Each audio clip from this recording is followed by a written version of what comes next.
Buenos días para todos. Deseo en el Señor que Él esté pastoreándolos, que Él siga con ustedes en cada momento de sus vidas. Y hoy seguiremos estudiando la carta de Primera de Juan que hemos venido estudiando desde el domingo pasado. Una carta muy confrontadora, una carta que yo sé nos va a enseñar muchas cosas sobre nuestra vida cristiana. Y he titulado hoy esta enseñanza ¿A quién engañas? En ocasiones hemos narrado un episodio de nuestras vidas exagerando o mintiendo en todo o en parte del relato y terminamos olvidando qué parte de la historia es verdad, qué parte es mentira o qué es producto de nuestra imaginación. Solemos mentir acerca de lo que pensamos y decimos y terminamos así engañando a los demás y a nosotros mismos. Vivimos una mentira por tanto tiempo que terminamos creyendo que es verdad. En los inicios de la iglesia, Juan se enfrenta con este tipo de personas, maestros gnósticos que vivían creyendo y enseñando mentiras a los fieles. Dentro de las falsas enseñanzas gnósticas que ellos impartían, ellos hacían énfasis en una iluminación interior, o sea, que solo unos pocos tenían la verdad, en una perfección moral interior, sin preocuparse por la forma inmoral con que se comportaban al exterior. Ellos decían que el cuerpo o la materia no tiene nada que ver con lo moral. Estos enseñaban que toda forma de pecado era en la carne, o sea, en lo físico, y no afectaba el espíritu del hombre, porque el cuerpo sería destruido y no importaba qué se hiciera con él, entregándose así a toda clase de pasiones sensuales. Es por eso que Juan, en su primera carta, escribe a la iglesia para cortar estas mentiras. Tanto Juan como sus discípulos fueron testigos de que Jesús es la vida eterna. Por eso quieren comunicar el mensaje de Jesús, que es verdadero, para que los que crean después de ellos tengan también comunión con el Padre y con el Hijo y no vivan engañados. En los versículos 5 al 10, Juan quiere anunciar la manera en que podemos tener esta comunión con el Padre y con el Hijo, y expresa lo siguiente. Leyéndolo en la Nueva Versión Internacional, el versículo 5 del capítulo 1 dice así: Este es el mensaje que hemos oído de Él y que les anunciamos. Dios es luz y en Él no hay ninguna oscuridad. Si afirmamos que tenemos comunión con Él, pero vivimos en la oscuridad, mentimos y no ponemos en práctica la verdad. Pero si vivimos en la luz, así como Él está en la luz, tenemos comunión unos con otros, y la sangre de su Hijo Jesucristo nos limpia de todo pecado.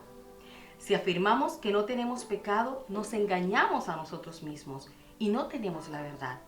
Si confesamos nuestros pecados, Dios, que es fiel y justo, nos perdonará y nos limpiará de toda maldad. Si afirmamos que no hemos pecado, lo hacemos pasar por mentiroso y su palabra no habita en nosotros. Lo primero que Juan hace es una afirmación que resume la enseñanza de Jesús. Dios es luz y en Él no hay ninguna clase de oscuridad. Lo que Juan nos quiere decir por medio de esta simbología de luz y oscuridad son tres cosas. Primero, que Dios es luz y en Él no hay ninguna clase de tinieblas o oscuridad. Dios no oculta nada, Él es 100% veraz. Él no miente. Esto también refutaba las falsas enseñanzas gnósticas que decían que solo un grupo de personas privilegiadas podían alcanzar la verdad. El segundo sentido de esta simbología es que Dios es santo. Juan no dice que en Dios hay luz, él dice que Dios es luz. La luz de Dios representa su esencia. En Dios no hay la mínima partícula de tinieblas espirituales, lo que indica que Él es 100% santo. Y el tercer sentido simbólico de la luz es su gloria. La luz es símbolo de su gloria. Su gloria ilumina todo y llena todo. Las tinieblas retroceden cuando llega la luz. En resumen, Dios es luz. Y la luz de Dios representa su verdad, su santidad y su gloria. Realmente el Señor Jesucristo nos mostró toda esta esencia de Dios. porque Él afirmó ser la verdad, Él era santo y en Él se reflejaba toda la gloria del Padre. Él afirmó ser la luz. Partiendo de esta definición de Dios, que Dios es luz, ahora Juan da una aplicación práctica de esta verdad a los creyentes en los versículos siguientes. En el versículo 6 dice, si afirmamos que tenemos comunión con Él, pero vivimos en la oscuridad, mentimos y no ponemos en práctica la verdad. Comunión viene del griego koinonía. ¿Y sabes qué significa? Significa interacción, compañerismo, relación estrecha con alguien, tener una vida compartida, una vida entrelazada, sin secretos. Veámoslo así. Dios no puede relacionarse con las tinieblas. De allí que en la cruz Él perdió la comunión con su Hijo, porque Jesús estaba manchado con los pecados de los hombres. Y por eso Jesús clamó, Dios mío, ¿por qué me has abandonado? Por eso no podemos afirmar que tenemos comunión con Dios, que tenemos una vida entrelazada con Dios, que compartimos una vida con Dios, si andamos en oscuridad, si andamos en pecado. Juan dice que eso es una inconsistencia. Decir que tenemos comunión con Dios, pero vivimos en oscuridad. Y esto era lo que enseñaban las doctrinas gnósticas. Ellos hacían énfasis en una perfección moral, en lo aparentemente espiritual, pero se comportaban de una forma inmoral. Juan cataloga esto como un absurdo y hace ver que el que vive en comunión con Dios, quien es luz, no puede caminar o conducirse en las tinieblas, o sea, practicando el pecado. Puesto que la luz equivale a claridad o verdad y las tinieblas es lo contrario de la luz. Andar en tinieblas y no practicar la verdad equivale a lo mismo. O sea, que el que diga que tiene comunión con Dios está caminando en tinieblas, está pecando, está mintiendo. El que diga que tiene comunión con Dios y camina en las tinieblas del pecado es un mentiroso. Por otro lado, el versículo 6 termina diciendo que no solo mentimos, sino que no practicamos la verdad. Y aquí practicar la verdad tiene que ver con mostrar, con hacer atractivo algo, con hacer atractivo el evangelio, lo que muestra por medio de nuestro testimonio, de nuestra forma de vivir, la gloria de Dios. Lo que Dios es, determina o demanda la forma en que el creyente debe andar. ¿A quién engañamos? Cuando no somos veraces, transparentes, sinceros, estamos fingiendo tener una comunión con Dios. Estamos fingiendo ser cristianos y no hacemos atractivo el contenido del evangelio. No mostramos la gloria de Dios. El no ser sinceros y fingir ser lo que no somos es mentir. Cuando fingimos amor, cuando fingimos amabilidad con las personas, pero en realidad estamos pensando o sintiendo algo diferente, estamos mintiendo. ¿Qué estás ocultando de los demás? ¿A quién engañamos? ¿Qué es aquello que no quieres que tu cónyuge sepa? Que tus padres sepan, que tu jefe sepa, que los demás se enteren. ¿Qué es aquello que piensas que nunca se va a descubrir? Aquello que hiciste hace unos días, hace unos meses, hace muchos años y que vienes ocultando. ¿Cuál es esa parte oculta, oscura, que los demás no saben de ti? ¿Una relación a escondidas? ¿Qué estás viendo en internet a escondidas? Haces transacciones comerciales ocultas, compras cosas y se lo ocultas a tu familia, a tu pareja. ¿Qué sitios frecuentas que el resto de tu familia no conoce? ¿Por qué tienes claves en tu celular o claves en tus cuentas de internet? ¿Por qué tienes cuentas de internet ocultas? Las Escrituras dicen que nada hay oculto para Dios y que todo se va a descubrir en el juicio final. Dios es luz y si andamos en luz como Él es luz, debemos practicar la verdad y así mostrar su gloria. En el versículo 7, Juan explica ahora lo que significa vivir en la luz. Pero si vivimos en la luz, dice, pero si vivimos en la luz así como Él está en la luz, tenemos comunión unos con otros y la sangre de su Hijo Jesucristo nos limpia de todo pecado. Si vivimos en la luz, tenemos comunión unos con otros. El tener comunión con Dios da como consecuencia tener comunión unos con otros.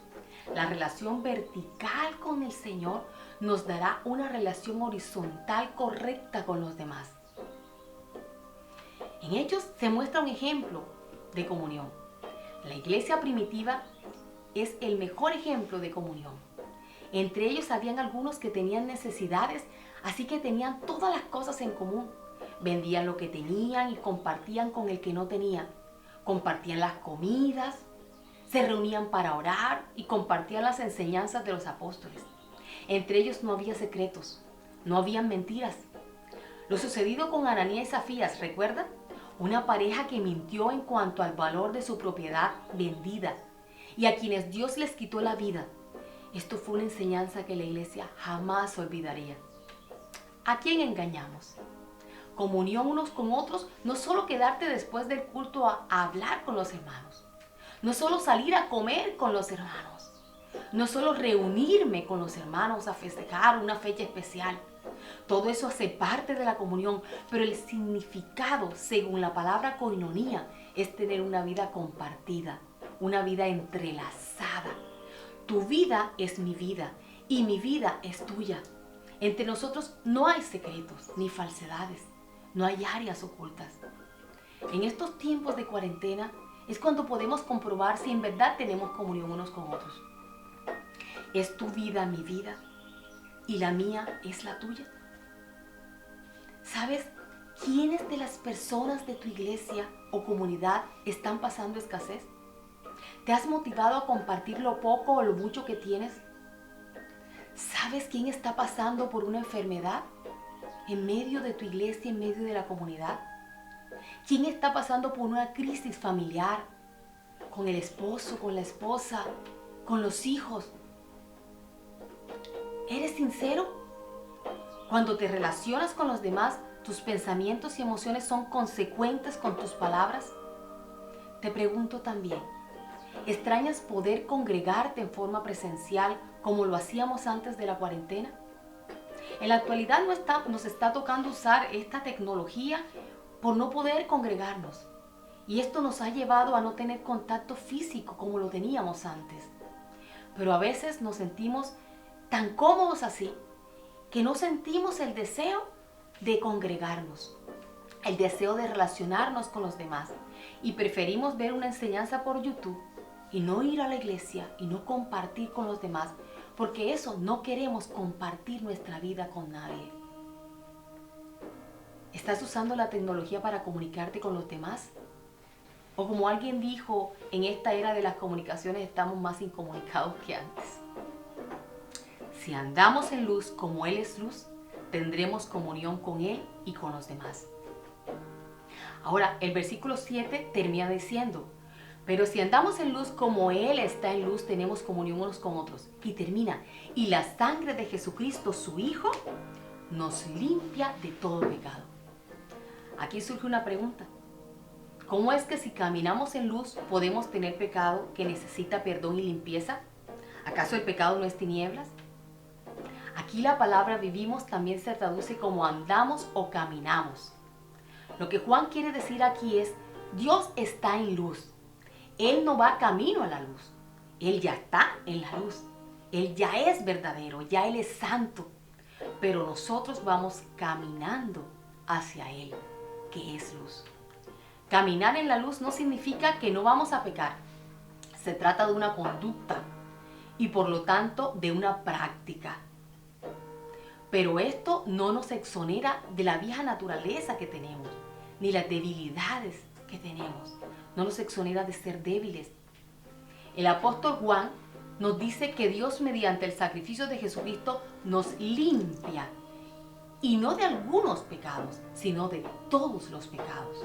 La provisión es abundante para limpiarnos de todos los pecados, porque fue por medio de la sangre del Hijo de Dios. Fue un precio muy grande.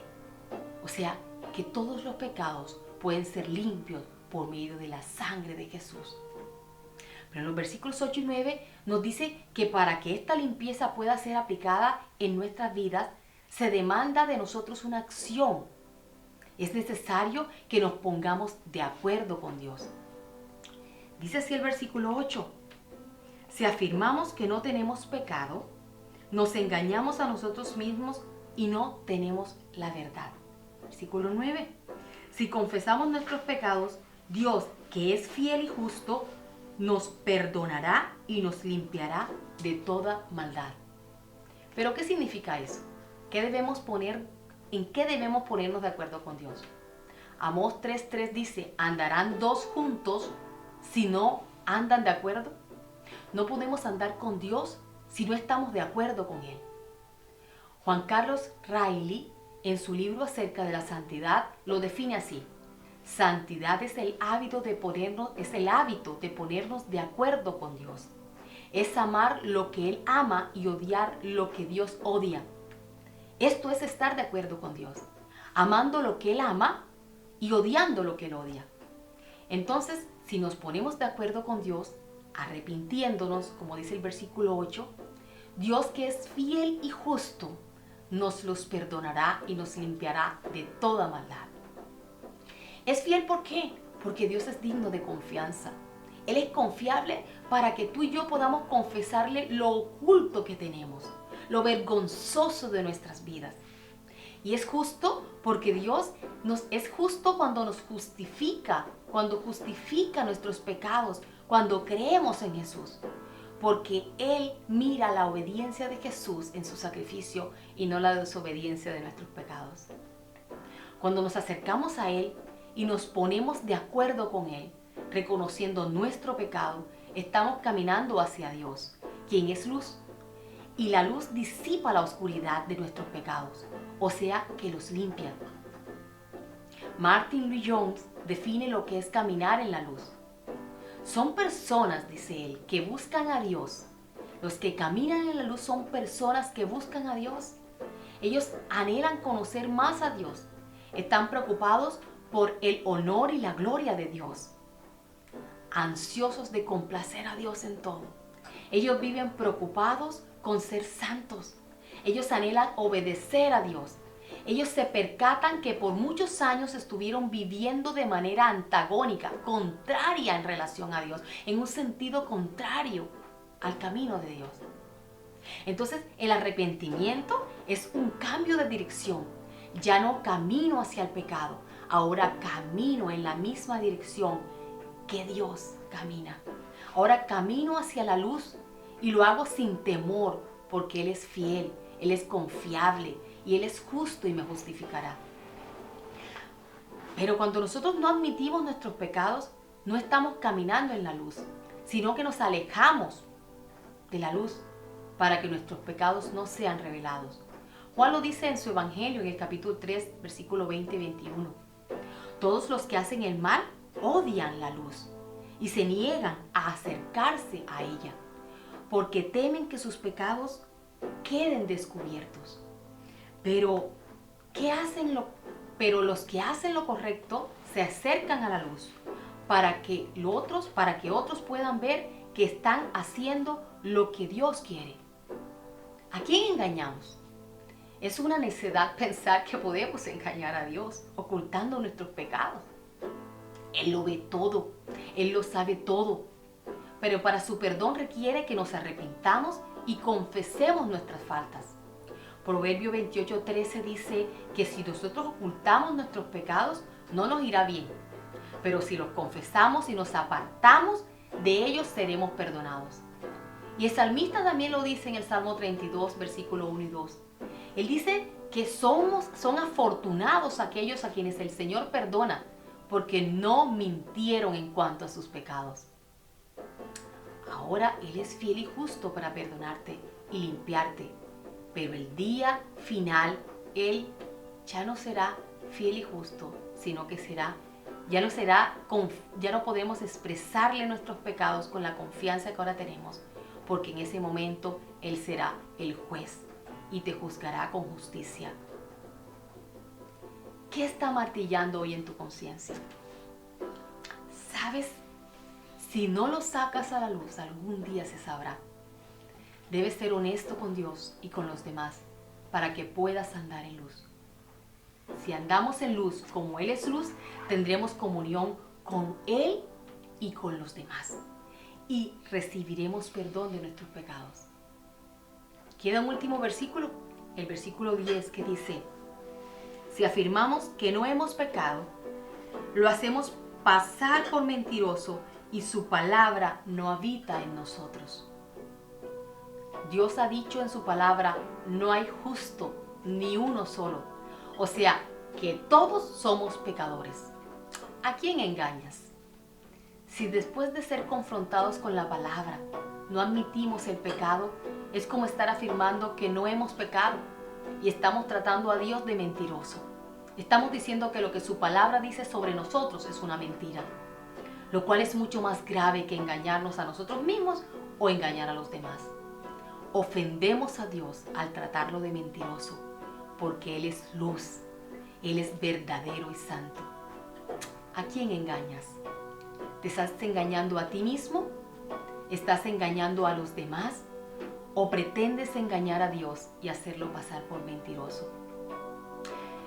Amigo y hermano, solo si andamos en luz como Él es luz, tendremos comunión con Él y con los demás y podremos recibir el perdón de nuestros pecados.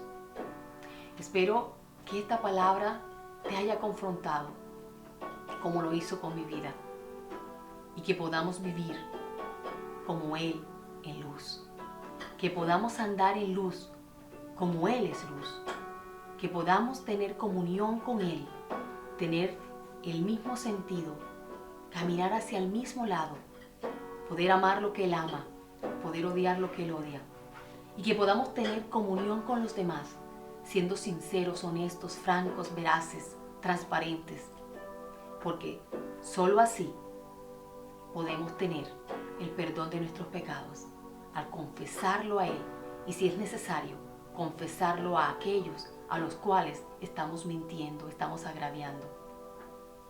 Deseo que el Señor te bendiga, dándote la convicción de pecado, dándote la convicción de justicia y la convicción de juicio.